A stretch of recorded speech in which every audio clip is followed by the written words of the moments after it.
po si Adoy at nais ko pong ibahagi ang aming kakaibang karanasan ng aking pamilya. Hindi po madaling makalimutan ang mga hindi ko maipaliwanag na kababalaghan at pangyayari noon. Lalo na't sa paglipas ng panahon, marami nang hindi naniniwala sa mga engkanto na katulad natin ay nananahan din dito sa mundo.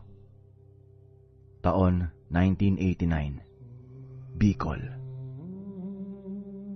Isang gabi, habang naglalakad ako pauwi sa aming bahay bandang 10:00, hindi ko maipaliwanag ang kakaibang lamig ng ihip ng hangin, kasabay noon ang pagtaas ng aking mga balahibo sa batok. Napailing-iling lang ako noon at pilit ko na lang binilisan ang bawat hakbang. Bagamat bahagya akong may tama ng alak ng gabing yon, hindi ako gaanong nakaramdam ng takot. Pasipol-sipol kong binabagtas ang makipot at matarik na daan pauwi sa bahay namin galing sa sentro ng aming baryo. Aminadong nakainom ako, ngunit alam kong hindi naman ako ganong lasing ng gabing yon.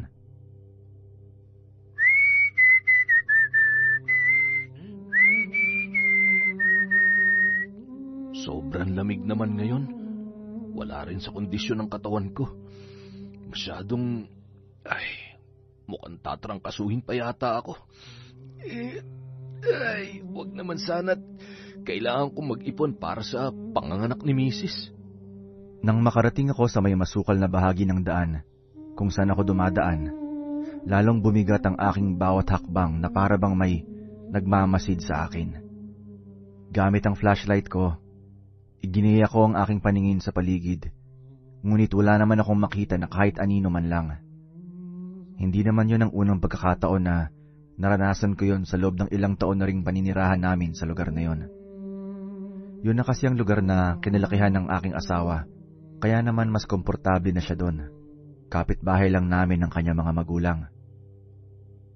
Nang makarating ako sa may maraming puno ng abaka, narinig ko ang masayang tawanan ng iba't ibang boses na animoy nagkakasiyahan. Napatigil ako at nakikiramdam kung saan nagmumula ang mga boses na yon. At nang marinig ko ang tunog ng mga palanggana at ang pagtama ng pansalok sa tubig sa balon, napangisip ako sa pag-aakalang may naglalaba sa mga oras na yon. Minsan kasi may mga dumadayo doon na mga taga-sentro dahil tuwing tag-init, pahirapan at paunahan talaga kung saan merong mapag-iigiban ng tubig. Ang balon na yon hindi nalalayo sa pinagtayuan ng bahay namin. Hindi nauubusan o humihina man lang ang bukal sa balon na yon. Talaga namang inabot na sila ng hating gabi. Paano na lang kapag kasagsagan na naman ng init? Talagang mapipilitan silang dumayo dito kahit napakalayo. Habang papalapit na ako sa balon, maliban sa mas nagiging malinaw ang mga boses, may naamoy din akong pagkain na hindi ko maipaliwanag kung anong putahe. Nanuot ito sa aking ilong at napalunok laway pa ako na animoy takam ng mga oras na yon. Isang liko na lang, tuluyan ko nang makikita kung sino ang mga naroon, ngunit bigla namang namatay ang flashlight na hawak ko. Tinaktak ko pa yon ng paulit-ulit, ngunit kahit anong gawin ko, hindi pa rin yon gumana. Napapakamot ulo ako na naglakad at pilit kong inaaninag ang makipot at bahagyang madamong daan. Ngunit laking gulat ko nang makarating ako sa may mga puno ng karagumoy. Wala kasing ganon sa daanan pa uwi sa amin.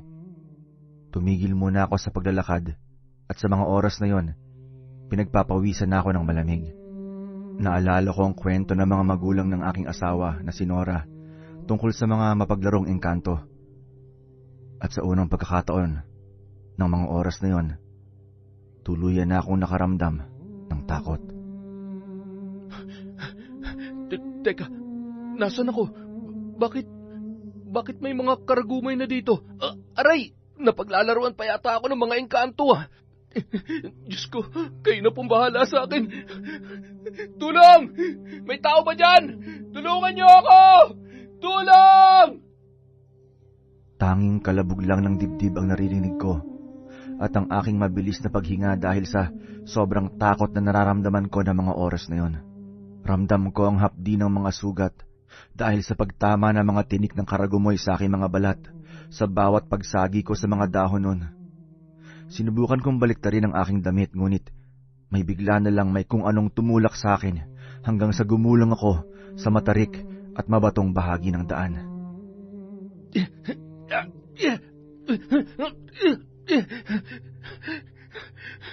Sa bawat pagtama ko sa mga bato, ramdam ko ang sakit at aray. Ano to? Sugat? Aray. Nahihilo ko.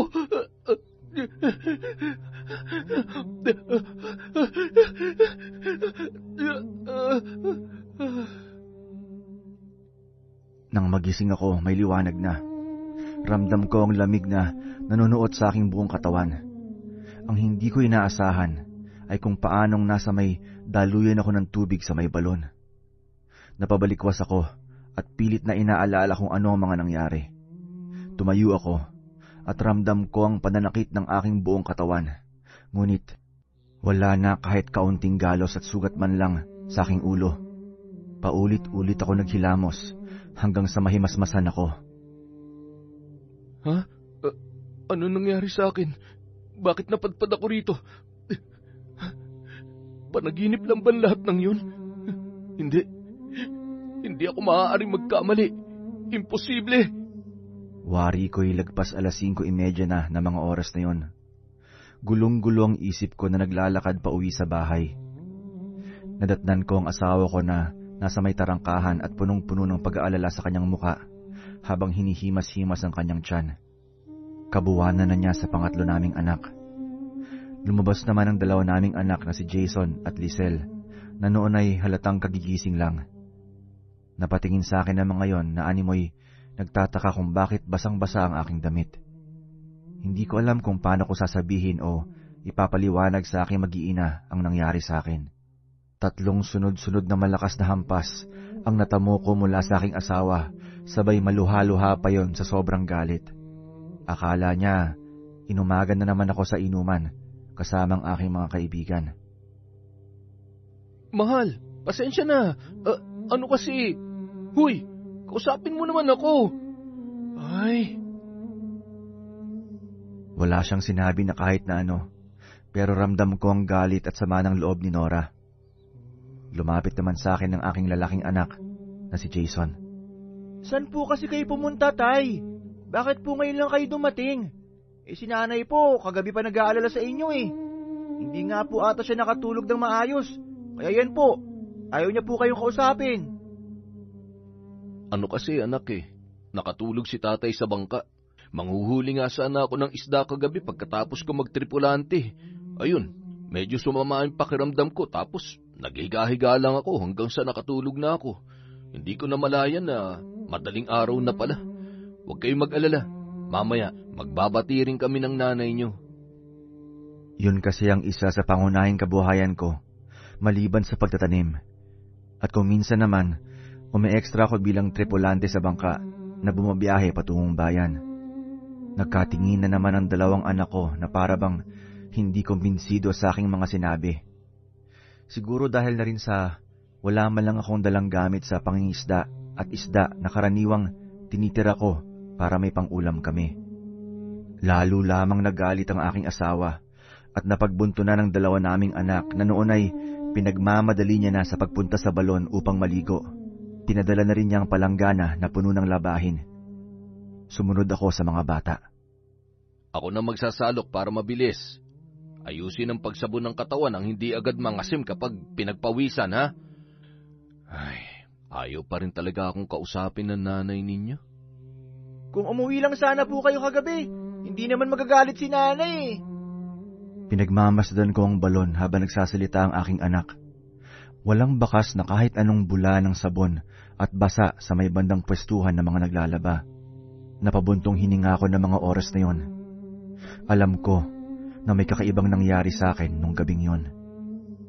Posibleng engkanto may gawanan sa akin. Pero bakit? Wala naman akong ginagawa para magalit at paglaruan nila ako. Ay, paano na lang kung may masamang nangyari sa akin? Paano mag-iin ako? Ay. Oh, tapos na ba kayong dalawa? Opo, Tay. Sige na, mauna na kayo kay tatay at maliligo rin muna ako. Bilis na at mukhang nilalamig na kayong dalawa. Patapos na rin akong maligo nang dumating si Nanay Marta, ang ina ng aking asawa na si Nora. Sa kanya ko sinabi ang nangyari sa akin. Nay, kagabi ho nung pauwi ako, mukhang napaglaruan ho ako ng mga engkanto. Bigla po kasing hindi ko na makita yung daanan at napadpad ho ako sa kung saan-saan na masukal at... Ay, sa pagkakatanda ko, malapit na ho ako dito sa balon. May narinig pa nga po akong mga nagtatawanan at naglalaba. Pero mga bandang 10:00 na po ng gabi yun eh.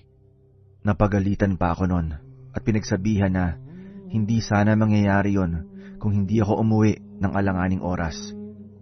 Mas lalo akong kinabahan nang sabihin niyang baka natitipuhan ako ng engkanto at pinagbilinan na mag-ingat. Anya, may mga tao raw na nakatawid sa mundo ng mga engkanto at hindi na nakabalik. Tumigil kaming dalawa sa pag-uusap nang dumating ang asawa ko na si Nora na may bitbit na maliit na timba na may lamang sabong panlaba at mga pinaghubarang damit na mga bata. Oh, bakit pumunta ka pa dito? Sana hinintay mo na lang ako makabalik sa bahay at ako na lang ang maglalaba niyan. Ay, huwag ka na kasi magalit sa akin. Hindi pa rin niya ako kinikibo at nakataas pa rin ang kanyang kilay. Pinagsabihan din siya ni Nanay Marta dahil ayaw na nakikita niya si Nora sa balon sa tuwing araw ng Martes at Biyernes. Ngunit, sadyang may katigasan din ang ulo ng asawa ko at sinabayan pa ng mainit niyang ulo. Nagpatay mali siya lang yon sa sinasabi ng kanyang ina at walang imik na pumwesto sa may bato at sinimulang magkusot ng mga dala niyang labahin. Bitbit ang isang maliit na galon. Dahan-dahan naglakad pa uwi si Nanay Marta habang napapailing-iling at bumubulong pa sa inis sa aming mag-asawa. Aminadong nakaramdam din ako ng takot para sa aking asawa, lalo na't alam ko na totoo nga ang sinasabi ni Nanay Marta at Tatay Enrico tungkol sa mga nilalang na hindi nakikita. Sabi nga nila, katulad ng mga tao, meron ding mabubuti at meron ding masasama. At sa nangyari sa akin, posibleng may galit ang nilalang na may gawa nun sa akin o di kaya'y gusto lang ako nung turuan ng leksyon. Tinulungan ko na lang si Nora at humingi ako ng paumanhin. Sinubukan kong isalaysay sa kanya ang buong nangyari ngunit lalo lang siyang nagalit sa pag-aakalang gumagawa lang ako ng kwento. Naiiyak na siya sa galit ng mga oras na yon habang sinusumbat sa akin ang paulit-ulit na mga kasalanan ko. Aminado ako na marami akong pagkukulang sa asawa ko at madalas akong napapalaban sa inuman na palaging dahilan ng aming pagtatalo. Hindi ko pa rin kasi talaga tuluyang matalikuran ang mga bagay na kinasanayan ko nung binata pa lang ako. Mahal, huwag ka nang umiyak. Patawarin mo na ako. Alam ko namang tarantado ako at marami akong kasalanan sa'yo, pero hindi ko naman kayo pinababayaan ng mga bata ah. Nagtatrabaho pa rin naman ako ng maayos para may makain tayo at makapag-aral sila. Tinigil ko na nga ang paninigarilyo at hindi naman ako araw-araw kung mag-inom. Hindi naman ako nagpakalasing kagabi. Huwag ka na magpaliwanag pa, Adoy. Nakakapagod pakinggan. Pagod na ako sa mga palusot mo. Hindi ko na alam kung anong gagawin ko sa'yo. Hindi mo man lang iniisip kung anong mararamdaman ko sa mga ginagawa mo. Habang ako hindi makatulog sa pag-aalala sa'yo. Ikaw, wala kang pakialam kung maayos ba ang lagay naming mag-iina mo. Buntis ako at kabuwanan ko na. Pero nagagawa mong umuwi ng madaling araw na hindi man lang nag-aalala. Kung gusto mong magbuhay binata, sana hindi ka na lang nag-asawa. Hindi na lang ako sumagot sa mga sinabi niya. Kaya naman umalis na lang ako para ikalmang sarili ko. Pagdating ko sa bahay, papaalis na rin ang mga bata. Binigyan ko sila ng tig-10 piso na baon. May baon naman kasi silang kanin at ulam para sa kanilang tanghalian. Nagbihis ako at ilang sandali lang, nakaramdam ako ng labis na kaba na hindi ko maipaliwanag kung bakit. Basta, natagpuan ko na lang ang sarili ko na tumatakbo, pabalik sa balon. Pagdating ko doon, natatnan ko si Nora na nakahandusay sa may batuhan at walang malay. Dali-dali ko siyang nilapitan at ginising Maputlang-maputla ang kanyang labi. Inangat ko ang likod niya at sinandal sa akin habang patuloy ko siyang niyuyugyug. Umiiyak na ako sa takot na mga oras na yon. Mahal, gumising ka! Gumising ka, parang awa mo na! Huwag mo kaming iiwan ng mga bata! Nora! Huwag naman ganito! Nora! Nora! Nadatnan kami ni Tatay Enrico sa ganong kalagayan. Natataranta naman yung lumapit at hinubad ang kanyang kwintas ng San Benito. Nora? Ano nangyari sa kanya? Ay, Sus Maria Josep! Ang lamig ng buo niyang katawan! Diyos ko, tulungan niyo po ang anak ko! Sinuot ni Tatay Enrico ang kwintas kay Nora at ilang minuto lang, bumalik ang kapulahan ng kanyang labi. Nang magkamalay, hindi niya rin alam kung anong nangyari. Hingal na hingal yun at tagaktak ang pawis na animoy naglakad ng malayong malayo. Mahal, salamat sa Diyos at nagkamalay ka na. Ano ba nangyari sa'yo? May nararamdaman ka ba? May masakit ba sa'yo? Sige, huwag ka muna magsalita. Ay, yan ang sinasabi ko sa inyo eh. Walang masama na makinig sa mga sinasabi at paalala namin. Mabuti pa iuwi mo na muna si Nora. Painumin mo na mainit na tubig na mahimasmasan at mainitan ng kanya sikmura. Inalalayan ko ang asawa ko pauwi sa bahay namin. Hindi pa rin siya umiimik na tila ba naguguluhan din sa nangyari. Pagdating sa bahay, humingi siya ng pagkain sa akin at napakarami niyang nainom na tubig. Sobra ako nagtaka kung bakit gutom na gutom siya at naubos niya rin ang isang pitsil na tubig. Pagkatapos tumungo yun sa aming silid tulugan at agad na nakatulog ng mahimbing. Habang natutulog siya, dali-dali kong binalikan sa balon ang mga labahin at tinapos sa mga yon. Papaalis na ako nang may marinig akong boses na animoy paparating. Ngunit makalipas ang ilang minuto, wala naman akong nakitang tao. Hindi ko alam kung anong dahilan nyo para paglaruan nyo kami. Nakikiusap ako sa inyo. Ako na lang. Huwag nyo nang idamay ang asawa ko, lalo na ang batang nasa sinapupunan niya. Ano ba nagawa namin kasalanan? Nagagambala ba namin kayo? Nang makarating ako sa bahay, nadatnan ko naman doon si Nanay Marta at Tatay Enrico. Labis ang kanilang pag-aalala sa nag-iisang anak. Inutusan nila ako na pumunta kay Mang Amor, isang magaling na albularyo sa baryo namin. Matapos kong isampay ang mga nilabhan, agad na akong umalis. Sila munang nagbantay sa aking asawa na noon ay mahimbing pa rin ang tulog.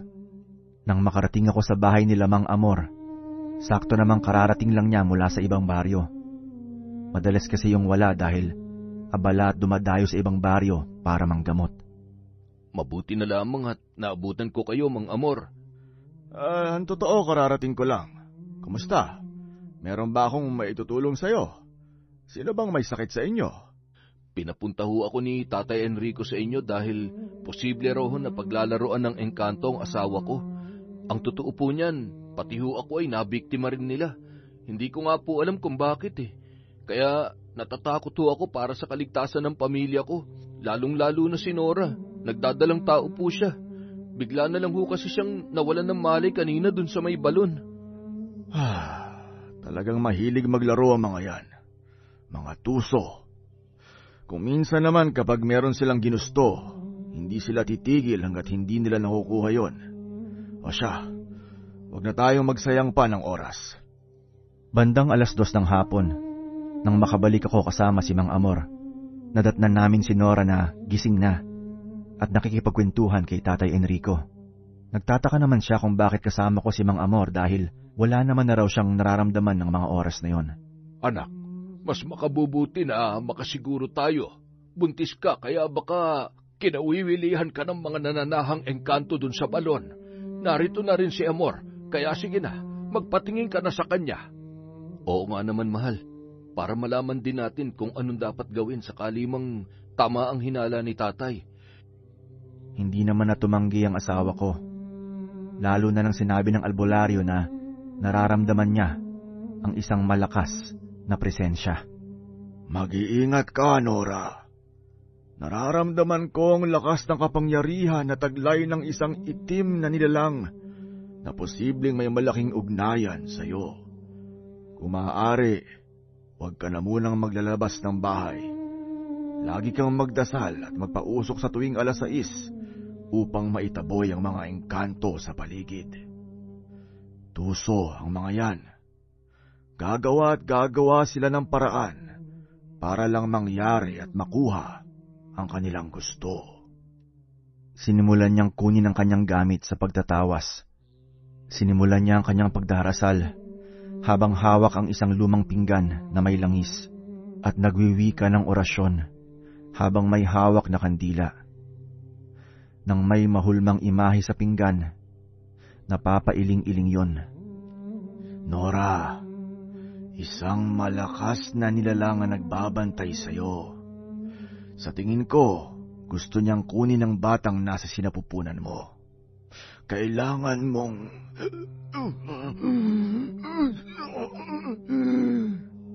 Habang nagsasalita si Mang Amor, bigla naman tumigil yun at humawak sa kanyang dibdib. Tumulo ang butil-butil na pawis at nagmamadaling tumungo sa labas ng bahay.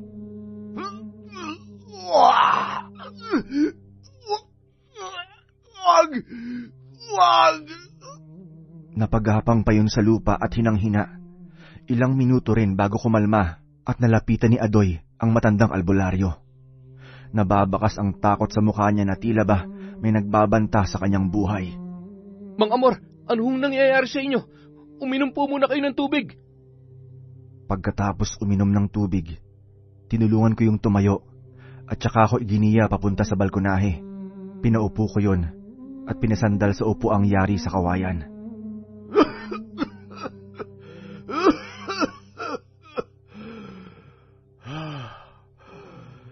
Napakalakas niya. Hindi ko siya kaya. Lalo lamang siya magagalit at pananakit ng mga inosente kapag sinubukan kong kalabanin siya o kahit sino pa mang antingero o albularyo. Sa ngayon, tanging dasal lang ang isang malaking proteksyon na maaaring makatulong sa asawa at sa batang nasa sinapupunan niya. Maaari rin kayong magpausok ng insenso at kamangyan. Maglagay ng asin sa paligid. At Nora, wag na wag kang lalabas, lalo na sa gabi. Tumango naman ang aking asawa, na noon ay nababahala na rin habang hinihimas ang kanyang tiyan. Pipigilan ko pa sana si Mang Amor para magkape, ngunit tumanggi na siya dahil hindi daw siya maaaring abutan ng dilim sa daan. Nagpahatid yun sa akin hanggang sa may alanganing bahagi ng daan, pauwi sa kanilang bahay. Hindi na siya halos nagsasalita at pilit niyang binibilisan ang kanyang mga hakbang. Sige na, bumalik ka na sa inyo. Maraming salamat sa paghatid. Mag-iingat ka at huwag mong pababayaan ang asawa mo. Bantayan mo siya. Huwag kayong makakalimot na magdasal. Lakasan mo ang loob mo dahil may bagay na mangyayari na hindi natin kayang pigilan. Yun ang huli niyang sinabi. Sabay tumalikod na sa akin. Napabuntong hininga ako at lalo lang nakaramdam ng kaba nang maalala ko nangyari sa akin.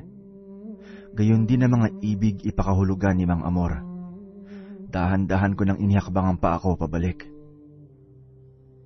Habang naglalakad, narinig ko ang pagtawag sa akin ng 2 kong anak.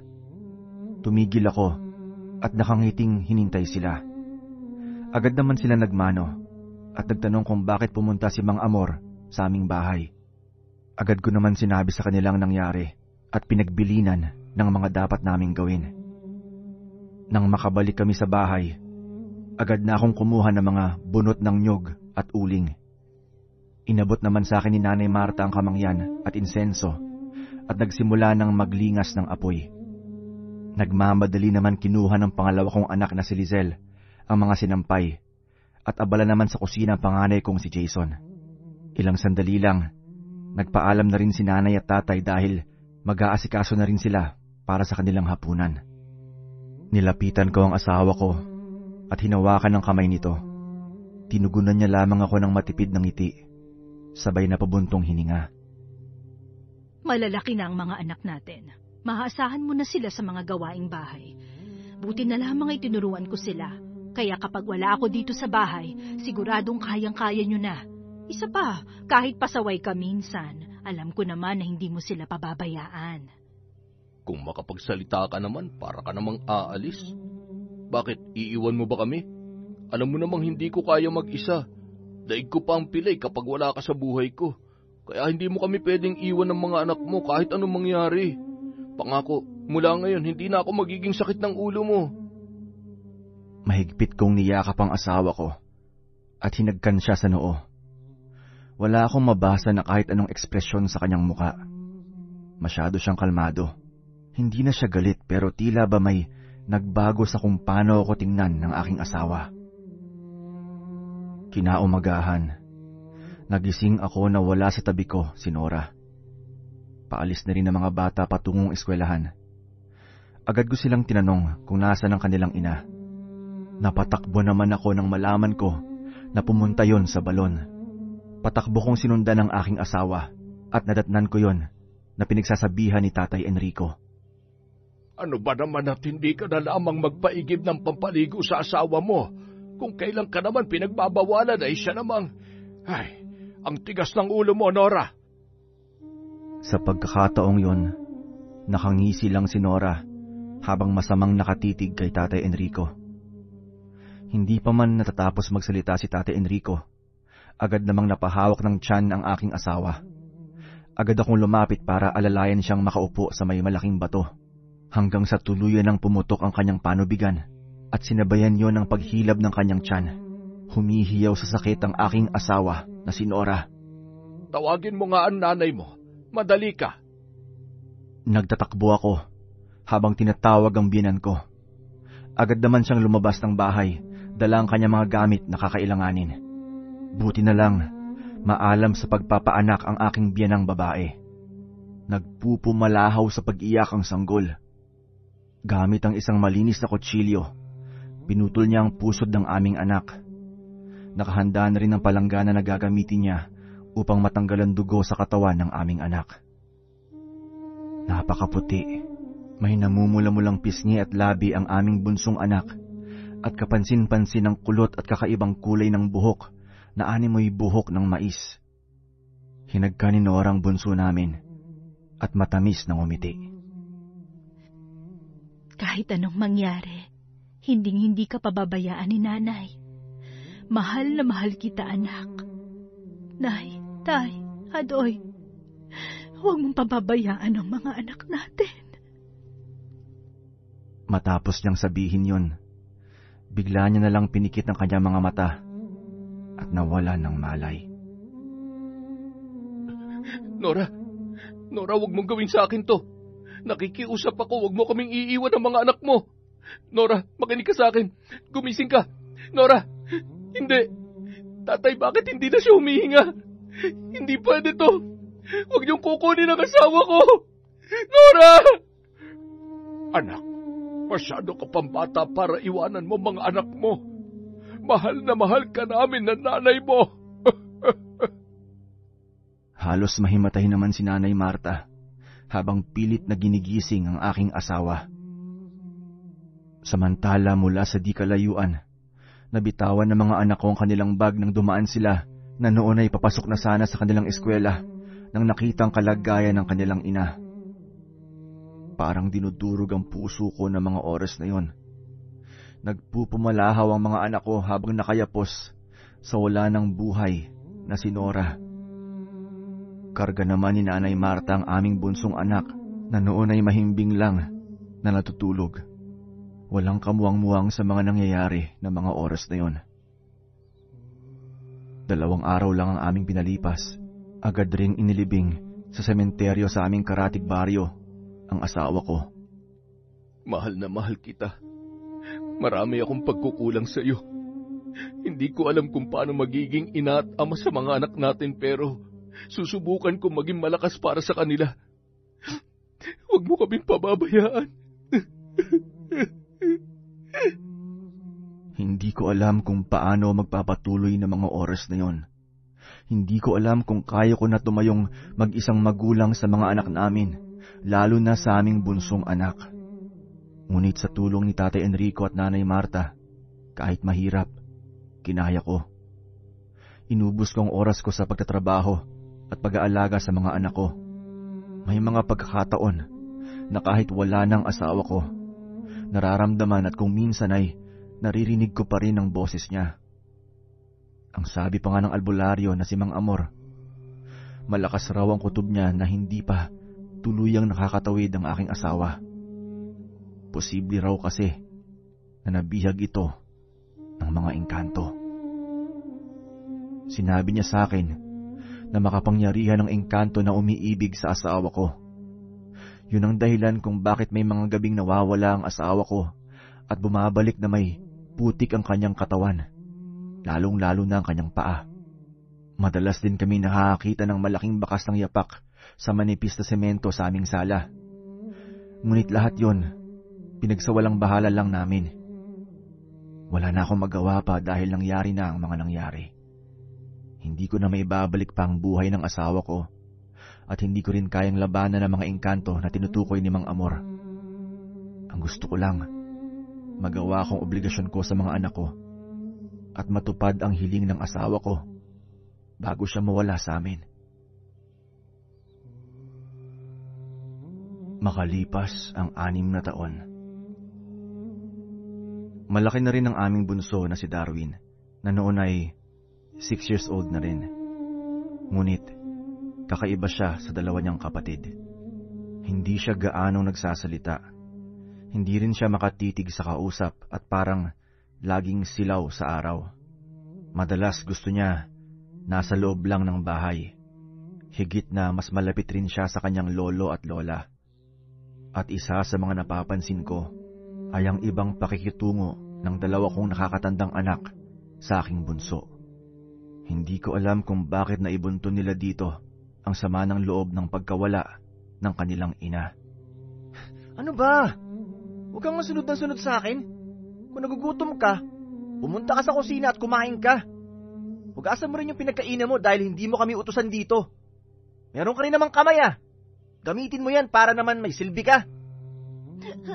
Bakit lagi na lang kayong galit sa akin? Wala naman akong ginagawang masama. Isusumbong ko kayo kay... Isusumbong? Yan, dyan ka magaling. Palibasa kasi sip-sip ka. Alam mo, dahil sa'yo nawala si nanay. Kaya huwag ka na magtataka kung bakit hindi ka namin gusto. Tingnan mo nga yung itsura mo. Hindi ka naman namin kamukha eh. Mukha kang engkanto. Kaya sigurado hindi ka naman talaga anak ni tatay. Anak ka ng engkanto. Hindi totoo yan. Ilang beses ko rin silang kinausap tungkol sa bagay na yon. Sa totoo lang, awang-awa ako sa bunso kong anak. Labis naman ako nagpapasalamat sa atensyon at pagmamahal na binibigay nila nanay at tatay para kay Darwin.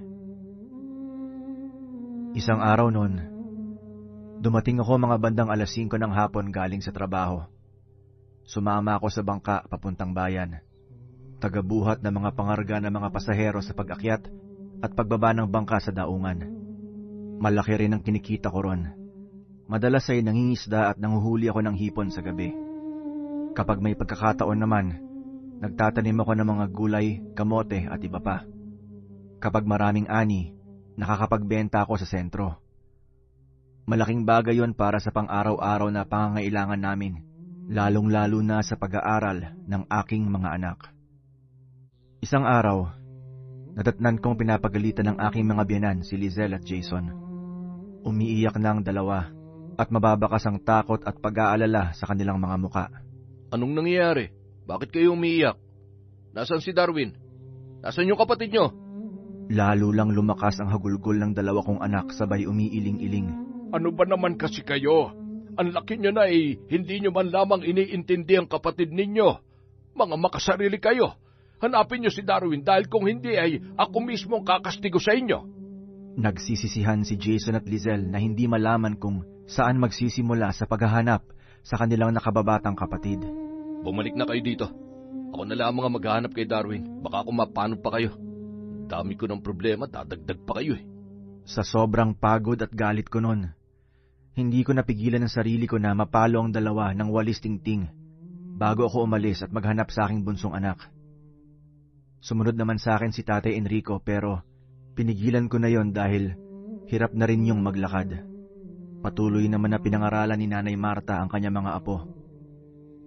Ilang beses na rin akong pumunta sa may balon at naninikluhod na ibalik sa akin ang anak ko. Napaupo ako sa may bato at napahagulgol.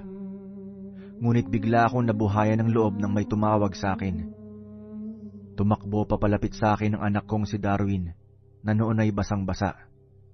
Mahigpit siyang yumakap at tuwang-tuwa. Bakit basang-basa ka, anak? Saan ka ba nang galing? Alam mo bang kanina ka pa namin hinahanap? Tatay! Naglaro po kami ng babae. Ang lakas po ng ulan sa kanila. Ang ganda-ganda po ng pinuntahan namin, tatay. Maraming bulaklak, mga prutas, at napakarami pong pagkain. Babae? Sinong babae ang tinutukoy mo? Tawagin ko raw po siyang nanay, tapos may tatay din po ako dun. Natatakot po ako sa kanya kasi ang laki-laki niya po eh. Mas matangkad at ganito rin po ang kulay ng balat niya at pareho po kami ng buhok. Ayaw niya po akong pauwiin pero tinakas po ako ni nanay. Hindi ko alam kung matatakot ako o matutuwa sa mga kinukwento sa akin ng aking bunsong si Darwin. Ngunit naging palaisipan sa akin ang mga yon. Naisip ko na posibleng totoo nga ang sinabi ng albularyo na kinuha ng engkanto ang aking asawa. Ngunit ang kinakatakot ko ay ang totoong katauhan ng anak ko na si Darwin. Niyakap ko siya ng mga oras na yon. Sabay kinarga ko siya pa uwi. Nang malapit na kami sa bahay, agad siyang nagpumilit bumaba at tumakbo papunta sa bahay ng kanyang lolo at lola. Hinayaan ko na lang muna siya. Sabay pumasok ako sa bahay at kinausap ang dalawa kong anak. Kapatid niyo siya. Kapatid niyo. Kayo dapat ang pumuprotekta sa kanya. Pero siya ang dahilan kung bakit namatay si nanay. Hindi niyo ba nakikita? Hindi namin siya kapatid. Hindi siya katulad namin. Isa siyang... Habang nanginginig ang kamay ko sa galit, may humawak sa kamay ko mula sa likuran ko. Tatay, huwag na po kayong magalit. Tama naman po si ate at kuya. Iba ako sa kanila. Okay lang po yun. Mahal niyo naman po ako kahit ganito ako, di ba, tatay? Mahal din po ako ni lolo at lola. Oo, anak. Mahal na mahal ka ni tatay. Lagi mong tatandaan yan, ha? Tumabi ang bunso kong anak na si Darwin sa kanyang ate at kuya at nakangiting tinitigan ang mukha ng dalawa. Wala lang imik si Jason at Lizelle na mga oras na yon. Ramdam ko ang bigat na nararamdaman nila kahit hindi sila nagsasalita ng mga oras na yon. Napapailing-iling na lang ako, sabay na pabuntong hininga bago tumungo sa kusina namin. Habang nagluluto ako ng hapunan, sinilip ko ang dalawa kong anak na si Jason at Lizelle. Nakatulog na sila sa kani-kanilang higaan. Si Darwin naman, nagpaalam na pupunta sa bahay ng kanyang lolo at lola. Madalas doon yun natutulog tuwing gabi. Mula maliit pa lang ay halos ang mga binan ko na nag-aasikaso sa kanya, lalo na't kailangan kong kumayod para sa araw-araw naming pangangailangan. Pagkatapos ko magluto, agad kong tinungo ang silid tulugan para gisingin si Jason at Lizelle. Pareho silang nakatalukbong ng kumot na tila ba lamig na lamig na mga oras na yon. Akma ko palang hahawakan ng kumot ng anak kong si Lizelle, ay nagulat ako nang bigla na lang nanginginig ang mga yon. Inaapoy ng lagnat, butil-butil ang pawis, at punong-puno ng pantal ang kanilang mga katawan. Hindi ko malaman kung anong gagawin ko ng mga oras na yon. Hanggang sa natagpuan ko na lang ang sarili ko sa labas at tumatakbo papunta sa aking biyanan para humingi ng tulong. Nang malaman nilang kalagayan ng dalawa kong anak, nagmamadali kaming bumalik sa bahay, pati na rin si Darwin na noon ay patakbo pang tinungo ang bahay namin. Ano po nangyayari kina ate at kuya, tatay? Huwag ka na magmaang-maangan. Siguradong ikaw may gawa sa amin ito. Salot ka! Salot! Ano? Sinumbong mo kami sa mga kalahi mo? Tay. Hindi ako makahinga, Tay. Hindi totoo yan. Natataranta kami ng aking mga binan sa noon ay nag-aagaw buhay na sina Jason at Lizelle. Ngunit, ilang sandali lang ang makalipas. Bigla na lang nanumbalik sa normal ang dalawa kong anak na parang walang nangyari. Ang hindi namin napansin ay ang biglaang pagkawala ni Darwin. Doon ko napagtanto na posibleng may kaugnayan nga ang lahat na nangyayari sa aking pinakamamahal na bunsong anak. Pinaamin ko si Jason at Lizelle sa ginawa nila bago nawala si Darwin nung araw ding yon. Doon ko nalaman na sa tuwing inaaway nila ang kanilang bunsong kapatid, bigla itong nawawala at hindi nila malaman kung saan yun pumupunta. Sinubukan muna namin siyang hanapin sa kabilang bahay at maging sa may balon. Matapos ang mahigit 1 oras na paghahanap, muling sumagi sa isip ko ang mga kinuwento niya sa akin tungkol sa lugar na kanyang pinuntahan na nakasama niyang kanyang ina. Kinilabutan ako ng mga oras na yon at napaupo. Hanggang sa tuluyan kong ipaalam yon sa aking mga binan at gayon din sa 2 kong anak. Kung totoo ang sinasabi niya, kakailanganin natin ang tulong ni Amor. Hindi pwedeng makuha rin siya ng mga engkanto. Hindi maaaring mawala sa atin ang apo ko. Magmadali ka. Nawala na sa atin si Nora. Huwag naman nating hayaan na maulit pa ang mga nangyari. Kung kailangan nating humanap na mas magaling na albularyo o umalis sa lugar na ito, gagawin natin. Kumilos ka na, Adoy, bago pa mahuli ang lahat. At kayong dalawa, gawin niyo kung ano ang tama. Magkakapatid kayo at hindi ako natutuwa sa pagtratong ginagawa niyo sa sarili niyong kapatid. Ay, kung kailan malalaki na kayo ay, tsaka naman naging makitid ang utak ninyo ng ganyan.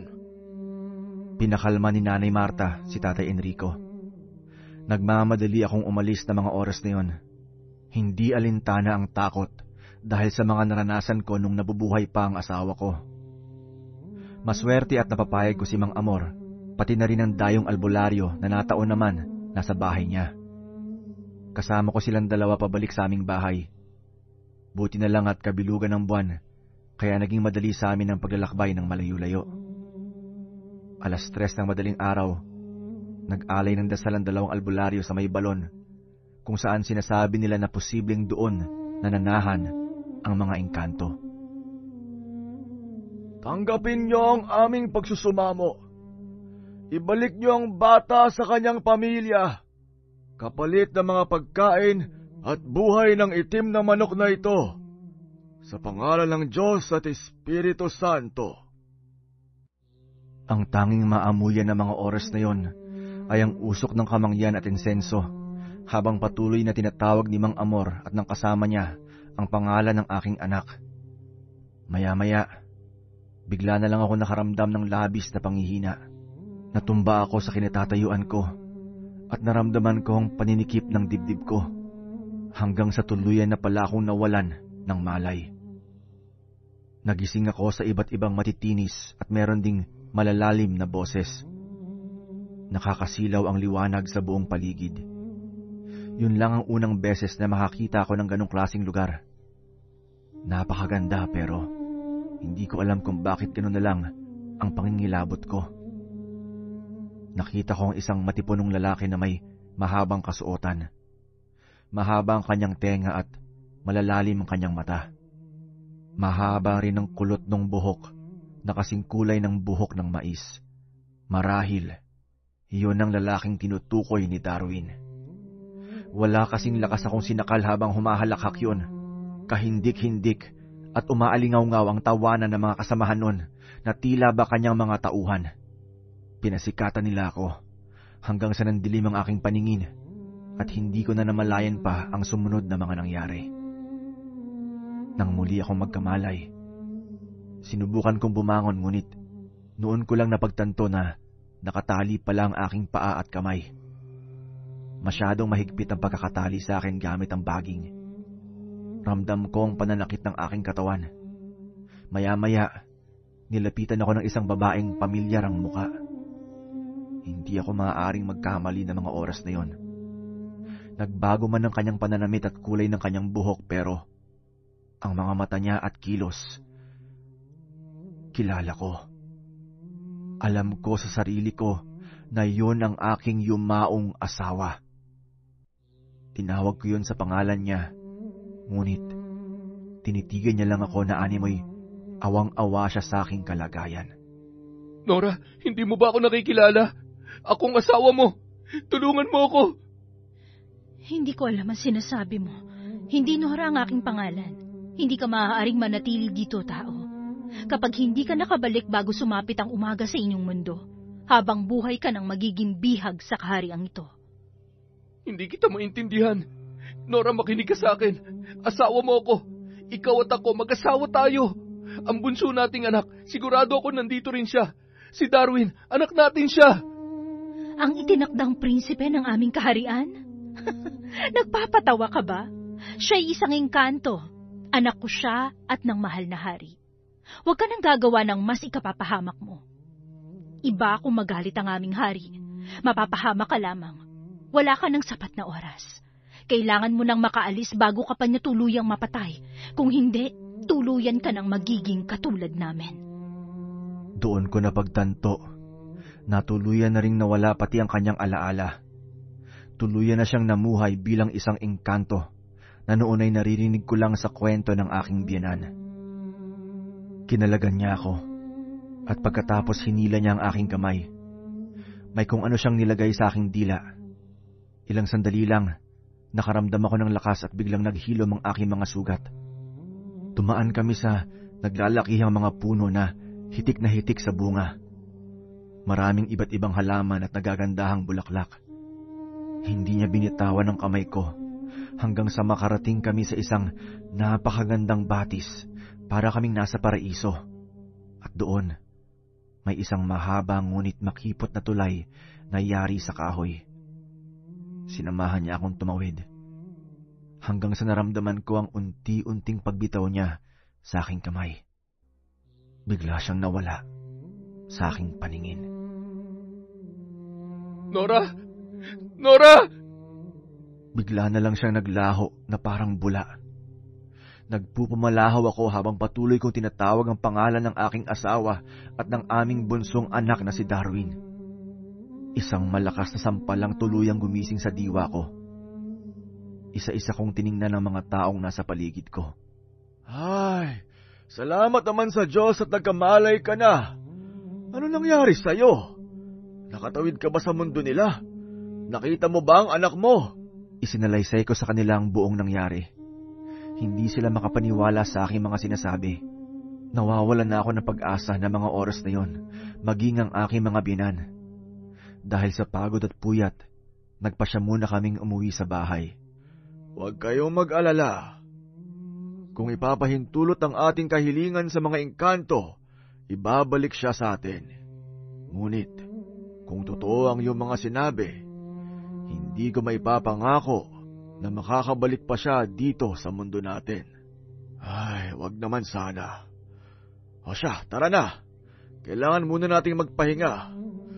Ay, bumalik na lang tayo kapag pasikat na ang araw. Hindi ako nakaidlip nang makabalik kami sa bahay. Gulong-gulo ang isip ko sa mga nangyayari at parang sasabog ang isip at dibdib ko sa labis na pag-aalala sa mga posibleng mangyari. Gayunpaman, habang tinitingnan ko ang dalawa kong anak na noon ay tulog na sa kanilang silid, nagpapasalamat pa rin ako sa Diyos na maayos ang kanilang kalagayan. 10 minuto bago sumapit ang 6:00 ng umaga, bumalik kami sa may balon. May mangilan-ngilang dayo na noon ay umiigib ng oras na yon. Nang malaman nilang nangyari, tumulong na rin ang mga yon sa paghahanap sa paligid. Hanggang sa may naaninag ang mga yon sa loob ng balon na kulay puting damit. Yun ang kulay ng damit ni Darwin bago siya nawala. Nagkagulo kaming lahat at natataranta kung paano kukunin sa ilalim ng balon na yon ang katawan ng aking anak. Gamit ang isang lubid, nagawa kong languyin at makuha ang wala ng buhay na katawan ng aking bunsong anak. Anak, gumising ka! Darwin! Anak, wag mo kaming iiwan! Nakikiusap ako! Diyos ko! Huwag niyong kukunin sa akin ang anak ko. Labis ang aming pagtataka dahil wala man lang bakas ng pagkalunod yun, ni hindi man lang lumobo ang tiyan nito. Dilat ang mata at nang pulsuhan yun ni Mang Amor, nakaramdam pa siya ng pintig. Ngunit, ilang segundo lang, tuluyan ang nag-iba ang kulay ng balat nun. May isa pang ritual na ginawa si Mang Amor. Pagka-uwi ng bahay, idinaan namin yun sa bintana na hindi sumasagi, sa paniniwalang posible pang makabalik ang kaluluwa nito sa katawan kung sakaling napaglaruan yon ng engkanto. Ngunit, bigo kami. Tuluyan nang nawala ang aking bunso. Sa unang pagkakataon, nakita ko ang pagsisisi sa mukha ni Lizelle at Jason na makita sa ganong kalagayan ng kanilang kapatid na si Darwin. Nagpupumalahaw sa iyak ang mga yon habang humihingi ng tawad. Hindi ko alam kung anong mararamdaman ko ng mga oras na yon bilang isang ama. Pare-pareho ko silang mahal sa puso ko. Totoo mang anak ko o hindi si Darwin, malaking bahagi siya ng buhay ko. Siya ang dahilan kung bakit nagpatuloy ako mula nang mamatay ang aking asawa na si Nora. Sabi ni Mang Amor, posible na noon pa man, sinusubaybayan na ng engkanto si Nora, kaya hindi rin imposible na si Darwin ay isang anak ng hari ng mga engkanto. Sa paglipas ng mga araw, kahit gaano kasakit kalimutan at unawain ang mga nangyari, lalo na kung bakit kailangang pagdaanan namin ang ganong pagsubok, pilit ko nalang tinanggap ang lahat. Hindi para tuluyang makalimot sa sakit ng mawalan ng mahal sa buhay, kundi para magpatuloy para sa dalawa ko pang anak na si Jason at Lizelle. Nagpasya kaming lumipat ng tirahan kasamang aking mga binan na sobrang apektado rin sa mga nangyari. Nagsimula ulit kami na magkakasama. May mga pagkakataon na hindi maiwasang malungkot kapag naalala kong aking pinakamamahal na si Nora at ang anak kong si Darwin. Sa ngayon, may kanya-kanya ng pamilya ang dalawa kong anak. Sa kabila ng kahirapan at mga pagsubok, masaya ako na napag-aral ko sila at nagkaroon sila ng maayos na buhay.